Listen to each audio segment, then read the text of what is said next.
તો વડોદરામાં નવા ફ્લાયઓવર બ્રિજનો વિવાદ યથાવત છે, જ્યાં સભા બાદ વાસણા રોડ ઉપર બની રહેલ બ્રિજનો વિરોધ ત્યારે લોકોએ પોસ્ટર બેનર સાથે વિરોધ કરી આક્ષેપ કર્યા, જ્યાં વિકાસના બદલે વિનાશ કરી રહ્યા હોવાના આક્ષેપ કરવામાં આવ્યા છે। ત્યારે સર્વિસ રોડ માટે કોદરડા જે ખાડાઓમાં ઊભા રહીને વિરોધ કર્યો છે, જ્યાં કોર્પોરેશન તમામ વિરોધને અવગણી કામગીરી યથાવત છે। વડોદરા શહેરમાં ગત વર્ષોમાં પણ ઘણા બધા બ્રિજ બન્યા।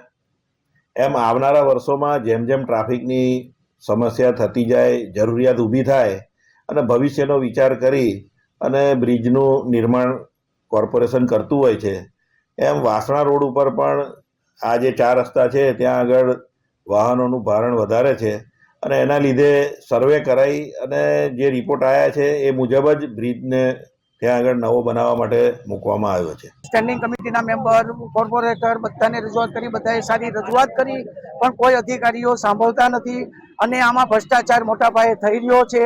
અને આ બ્રિજ, આ રોડ ઉપર 6 વર્ષ પહેલા જૂનો સર્વે છે એની ઉપર તાત્કાલિક મંજૂરી કરી નાખીને બ્રિજનું કામકાજ શરૂ કર્યું, જે આ રોડ ઉપર બ્રિજની જરૂરિયાત છે નહીં। પહેલા બ્રિજની જરૂરિયાત હતી પણ ત્યારે રોડ ત્યાં શરૂ નહોતો। આકોટા ગાય સર્કલથી જે અત્યારે નીલાંબર સર્કલ સુધી બ્રિજ રોડ થઈ ગયો છે મોટો 30 મીટરનો, એટલે આ રોડ ઉપર 24 મીટર ઉપર બ્રિજની જરૂરિયાત નથી અને 24 મીટર ઉપર બ્રિજ બની શકે નહીં। અને એમાં બી વર્લ્ડમાં રૂલ્સ છે કે નાનો બ્રિજ 765 મીટરનો કદી બની શકે નહીં। પ્લીઝ વિનંતી છે, સાંભળો, પબ્લિકનું સાંભળો અને આ બ્રિજનું કામકાજ રોકો।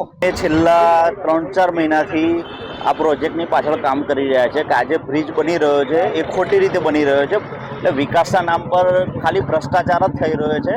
કારણ કે જે રિપોર્ટ છે ગવર્મેન્ટ CSIRનો, જે સેન્ટ્રલ ગવર્મેન્ટની એજન્સીએ જે રિપોર્ટ આપ્યો છે બરાબર, એ હિસાબે તૈયાર નથી થતો। મતલબ તમામ નિયમોને નેવે મૂકીને ફક્ત અમુક લોકોના ફાયદા માટે આ બ્રિજ બનાવી રહ્યો એવું લાગી રહ્યું છે। કારણ કે જો અહીંયા આજુબાજુના રહીશો દરેકને એનો વિરોધ છે, તો પછી કોના માટે, કોના ફાયદા માટે આ બ્રિજ બનાવી રહ્યો છે એ જ અમને તો ખ્યાલ નથી આવતો। અમે સરકારની સાથે છીએ પણ